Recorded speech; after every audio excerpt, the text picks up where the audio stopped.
नमो नमः। आप सभी बच्चों का इस चैनल में फिर से स्वागत का अभिनंदन है। यूपी बोर्ड सब्जेक्ट संस्कृत की कक्षा 8, 9, 10, 11, 12 की व्याकरण क्लास में हम लोग अनुवाद प्रकरण पढ़ेंगे। अनुवाद प्रकरण का यह पहला पार्ट होगा।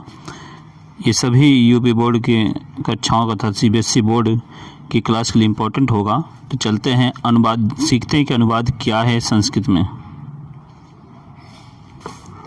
देखिए स्लाइड में आपको दिख रहा होगा अनुवाद प्रकरण। ये अनुवाद प्रकरण हम लोग आज पढ़ेंगे।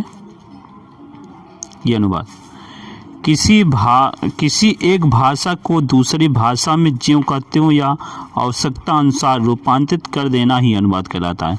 ये कहने का प्रयास है किसी एक भाषा को दूसरी भाषा में ज्यों का त्यों या आवश्यकता अनुसार रूपांतरित कर देना ही अनुवाद है। ऐसा कह सकते हैं कि एक भाषा का दूसरी भाषा में रूपांतरण ही अनुवाद है। इसी प्रकार अन्य भाषा के वाक्यों को संस्कृत में रूपांतरित कर देना ही संस्कृत अनुवाद कहलाएगा। जैसे मोहन पढ़ता है, यह एक हिंदी शब्द है, यह हिंदी वाक्य है, इसका संस्कृत अनुवाद होगा मोहना पठति। ऐसा समझ लें किसी एक भाषा का दूसरी भाषा में रूपांतरित या बदलना ही अनुवाद कहलाता है। जैसे मोहन पढ़ता है, यह संस्कृत वाक्य है, इसको हम लोग यदि संस्कृत अनुवाद करेंगे, हिंदी वाक्य है, इसको संस्कृत अनुवाद करेंगे तो मोहना पठति बनेगा। आगे हम देखें तो सभी भाषाओं में भाव प्रकाशन का माध्यम वाक्य होता है। अर्थात यदि हम कहें तो सभी भाषाओं में, चाहे हिंदी भाषा हो, संस्कृत भाषा हो या उर्दू हो, अंग्रेजी हो, कोई भी, उसमें जो भाव का प्रकाशन का माध्यम होता है वह वाक्य ही होता है। कर्ता और क्रिया वाक्य रूपी भवन के दो दृढ़ स्तंभ हैं। यदि हम देखें कि वाक्य में मुख्य रूप से क्या है तो उसमें दो उसके दृढ़ स्तंभ होते हैं। एक कर्ता होता है, दूसरी क्रिया। कर्ता वह है जो क्रिया को संपादन करता है, वो कर्ता है, और कर्ता जिसे करता है वो क्रिया है। अतः कर्ता और क्रिया का संबंध सुदृढ़ होना चाहिए। कहने का प्राय है कि वाक्य में कर्ता और क्रिया का संबंध स्पष्ट होना चाहिए, सुदृढ़ होना चाहिए, स्थायी होना चाहिए।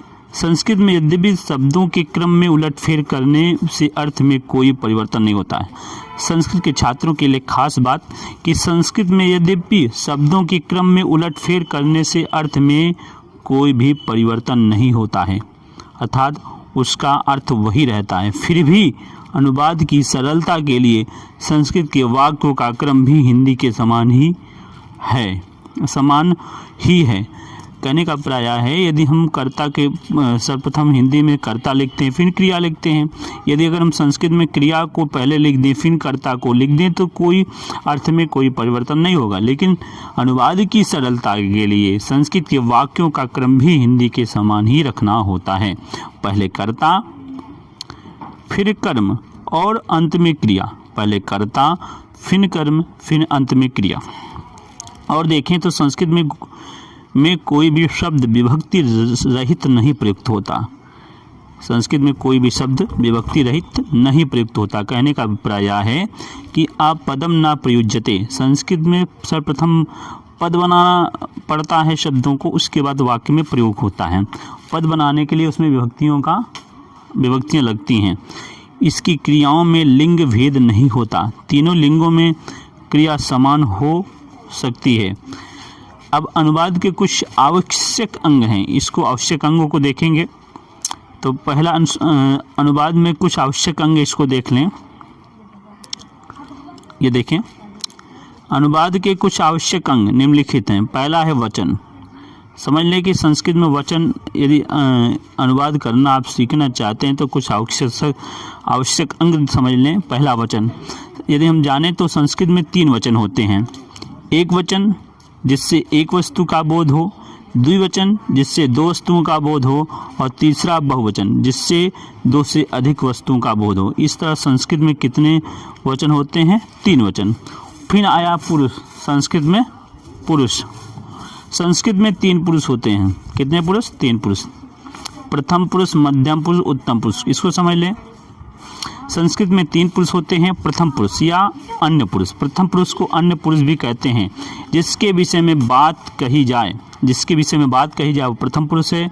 मध्यम पुरुष जिससे बात कही जाए, और उत्तम पुरुष जो बात को कहता है। 3 पुरुष होते हैं, समझ लें।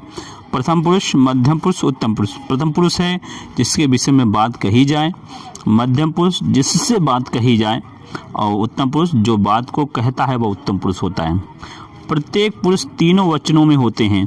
क्रियाओं के रूप भी पुरुषों के आधार पर ही चलाए जाते हैं। इसलिए प्रत्येक क्रिया के 9 रूप उदाहरणार्थ इस प्रकार हैं। अर्थात प्रत्येक क्रिया का 9 रूप होगा जो नीचे लिखा गया है। यदि हम पठ धातु का देखें तो इस तरह इसका रूप चलेगा। देख लें, लट लकार में हम देखें पठ धातु का, तो इसका प्रथम पुरुष का रूप इस तरह चलेगा, पठति पठता पठन्ति। ऊपर वचन भी है 3, एक वचन, द्विवचन और बहुवचन। प्रथम पुरुष का रूप चलेगा पठति पठता पठन्ति, और मध्यम पुरुष का चलेगा पठसि पठता पठत, और उत्तम पुरुष का चलेगा पठामि पठावा पठामा। क्रियाओं के साथ प्रत्येक पुरुष के प्रत्येक वचन में जुड़ने वाले कर्ता भी 9 हैं। अब देखिए, क्रिया 9 और कर्ता 9, तो जिस प्रकार एक एक ठोक जुड़ेगा। अब कर्ता 9 देख लें। प्रथम पुरुष का कर्ता देख लें। प्रथम पुरुष का कर्ता है सह, मतलब वह, तो वे दोनों, ते वे सब। कहने का अभिप्राय है यदि सह करता है तो क्रिया पठती होगी, यदि तौ करता है तो क्रिया पठता होगा, यदि ते करता है तो क्रिया पठन्ति होगी। फिर मध्यम पुरुष का कर्ता देख लें। तुम, युवाम, युयम। यदि तुम करता है तो क्रिया पठसी होगी, यदि युवाम करता है तो क्रिया पठता होगा, और युयम क्रिया है तो क्रिया पठत होगा। फिर उत्तम पुरुष देख लें। अहम, आवाम, वयम। अहम मिस हम, मैं, आवाम मिस हम दोनों, और वयम मिस हम सब। यदि अहम करता है तो क्रिया पठामी होगी, यदि आवाम करता है तो क्रिया पठावा होगा, यदि वयम करता है तो क्रिया पठामा होगा। इसको हम लोग ऐसे समझ सकते हैं। देखिए ये, अर्थात सा के कर्ता के लिए क्रिया पठती, तौ के कर्ता के लिए क्रिया पठता, ते कर्ता के लिए क्रिया पठन्ति। उसी तरह तुम कर्ता के लिए क्रिया पठसी, युवाम कर्ता के लिए क्रिया पठता, और युयम कर्ता क्रिया के लिए कर्ता पठत। उसी तरह अहम कर्ता के लिए क्रिया पठामी, आवाम के लिए क्रिया पठावा, और वयम के लिए क्रिया पठामा। अगर मैं ऐसा कहूँ कि वह पढ़ता है तो आप कहेंगे सह पठती। यदि हम कहें तुम पढ़ते हो तो तुम पठसी, मैं पढ़ता हूँ तो अहम पठामी।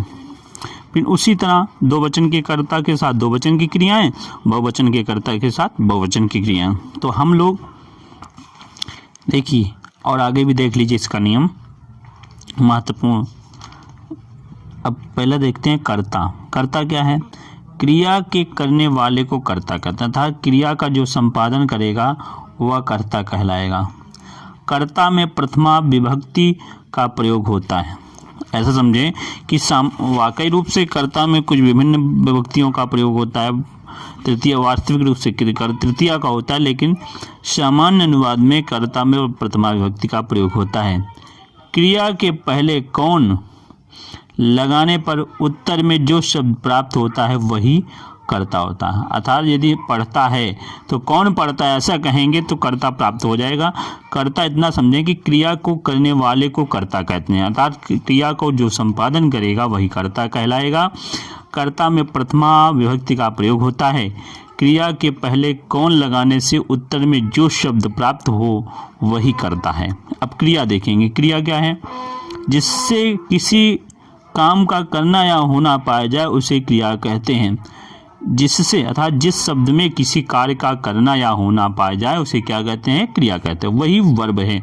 जैसे पढ़ना, लिखना, खाना, पीना, सोना, ये सब क्या क्रियाएं हैं। फिर आइए काल। काल क्या है? समय। क्रिया के 3 प्रमुख काल होते हैं, अर्थात क्रिया किस समय में हुई है इस आधार पर 3 प्रमुख काल हैं। पहला है वर्तमान काल, दूसरा है भूतकाल और तीसरा है भविष्य काल। ऐसी घटना जिससे चालू समय का बोध हो, अर्थात जो वर्तमान समय में इस समय हो रहा है वह वर्तमान काल है। इसके लिए लट लकार का प्रयोग होता है। इसके लिए क्या होता है? लट लकार का प्रयोग होता है। अब फिर भूतकाल देखेंगे, जिससे यहाँ देखें, जिससे बीते समय का बोध होता है वह भूतकाल है। इसके लिए लंग लकार का प्रयोग होता है। फिर आया भविष्यकाल, जिसमें आने वाले समय का बोध होता है वह भविष्यकाल है। इसमें लिट लकार का प्रयोग होता है। लिट लकार का प्रयोग होता है। अब एक चीज़ और जानने योग्य बात है, वो है लिंग। लिंग क्या है? लिंग अर्थात चिन्ह। लिंग 3 प्रकार के होते हैं। संस्कृत में क्रिया के ऊपर लिंग का कोई प्रभाव नहीं पड़ता। देखिए, लिंग 3 है। एक है पुल्लिंग, दूसरा स्त्रीलिंग और तीसरा है नपुंसक लिंग। लेकिन संस्कृत में क्रिया के ऊपर लिंग का कोई प्रभाव ही नहीं होता। अब देखें, पहला है पुल्लिंग, दूसरा स्त्रीलिंग और तीसरा है नपुंसक लिंग। जिसमें पुरुष जाति का बोध होता है वो पुल्लिंग होता है, और जिससे स्त्री जाति का बोध होता है वो क्या है? स्त्रीलिंग है। और जिससे ना पुरुष जाति का बोध हो और ना स्त्री जाति का बोध हो उसे नपुंसक लिंग शब्द कहते हैं। और एक चीज़ और जानने योग्य बातें हैं, दूसरा है कारक। कारक 8 होते हैं, ये निम्नलिखित हैं। यहाँ समझ लें, ये कारक 8 होते हैं, वो निम्नलिखित हैं। कारक कितने हैं? 8। वाक्य रूप से 6 कारक हैं, लेकिन इन्होंने संबंध और संबोधन को भी कारक मान लिया और 8 बता दिया। संस्कृत में 6 ही कारक हैं, लेकिन समझ लें, सामान्य अनुवाद में ये आपको समझ में आएंगे। पहला है प्रथमा विभक्ति कर्ता कारक ने, चिन्ह इसका है। द्वितीय है कर्म को। तृतीय है करण से के द्वारा। चतुर्थी है संप्रदान के लिए। पंचमी है अपादान से अलग होने के अर्थ में। षष्ठी संबंध का के की रारेरी। सप्तमी अधिकरण में पर पय। संबोधन हे भो हरे। उसके बाद हम लोग यहाँ से जो है लट लकार वर्तमान काल का प्रथम पुरुष का नियम पढ़ेंगे। उसके बाद उसके अभ्यास प्रश्नों को देखेंगे। तो इसमें इतना ही। हम लोग आगे लट लकार के साथ अन्य अनुवाद सीखेंगे। इस वीडियो में इतना ही। शीघ्र नए विषय के साथ अर्थात लट लकार के अभ्यास विषय के साथ मिलते। तब तक के लिए महादेवाय नमः।